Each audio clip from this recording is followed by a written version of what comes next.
are the same radical extremists. We know that. Anybody who is a dreamer who thinks that, well, we can bring back the Taliban, but we can separate them from Al-Qaeda, that is just so much nonsense. But the Taliban need not come back. There is opposition to the Taliban if we offer a tangible alternative. Let us build up the militias in the towns and villages across that desolate country, and let these militias do the fighting. We can and should help establish a militia system and back them up from the air or even on the ground if necessary. But it will be the Afghans, not the Americans, who are on the front lines of this effort. How much will it cost us to deploy 35,000 more troops? $35 billion. What I'm talking about is a strategy that would cost a minuscule amount of that. A minuscule amount of that, and have a much greater chance of success. Let's stand down these troops. Let's let these 35,000 American military personnel stay home with their families. And let's send to the Afghans a portion of what that additional troop cost would be.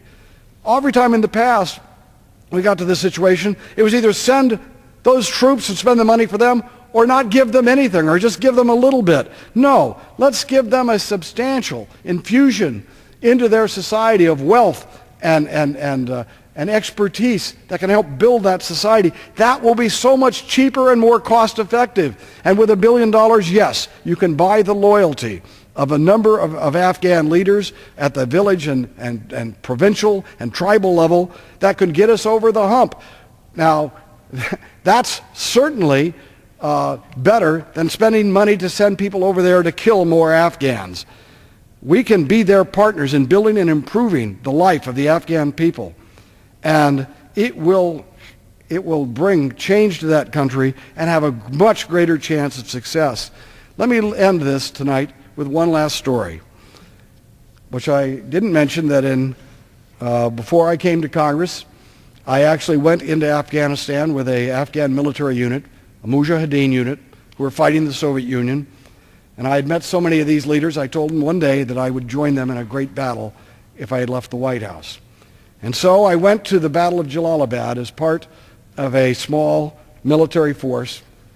All we had were AK-47s and rocket-propelled grenades. I had a beard. I was in Afghan garb. I was just one of the team, one of that unit. Our job was to protect and to work with a rocket unit that was about to attack and give them protection, about to launch rockets into a Soviet position outside the city of Jalalabad. As we marched to the Battle of Jalalabad, it was late at night, and the lights were, and the bombs and things were going off, and you could hear the explosions and see them. And I was with about 120 Afghans by that point, worming our way through the hillsides toward the battle. And a young Afghan lad, perhaps 16 years old, AK-47 over his shoulder, came up to me and said, "I understand that you're in politics in America." I said, "Yes, I am." And he said, "Well, are you a donkey or an elephant?" And I said, "Well, I'm an elephant." He says, "I thought you were." And as we talked, I said to him, "Well, what do you plan to do once this war with the Soviets is over?" And as we marched toward that battle, he said, "I want to be an engineer or an architect. I want to rebuild my country. I want to rebuild my country. And I know with you Americans, we can do that." I don't know whatever happened to that young man.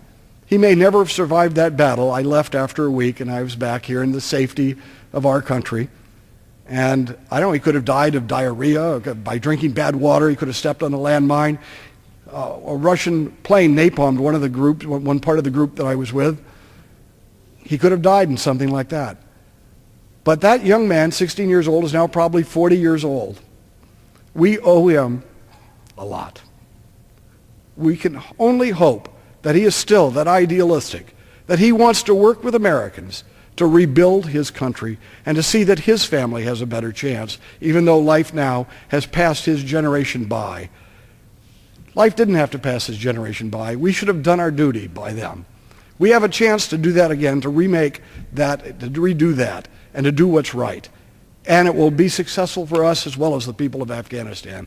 Let us not send more combat troops there. Let us not put more of our people at risk or have our people killing more Afghans in the name of obtaining some illusionary victory. Let us reach out and win the loyalty of these people who have shown their loyalty to us time and again. We can do that now with an expenditure of just a minor portion. Give us $5 billion to rebuild that country and to help build the militia system so they can protect themselves. That is what America is supposed to be all about. That young man had a dream. Let us work with that young man now who's 40 years old, hopefully someone who still has faith in us. Reach out to him and to the other young people of Afghanistan and say, we can make this a better world. We're willing to work with you to do that.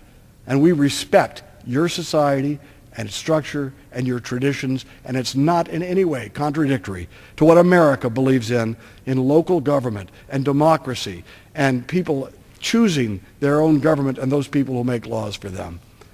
It's time for America to stand for principle, and I hope that my Republican colleagues will understand that every time someone in the military, and I respect General Crystal, just because he's in the military, he does not have the plan that will necessarily bring about the type of change in a society or a other kind of dynamic rather than a military dynamic.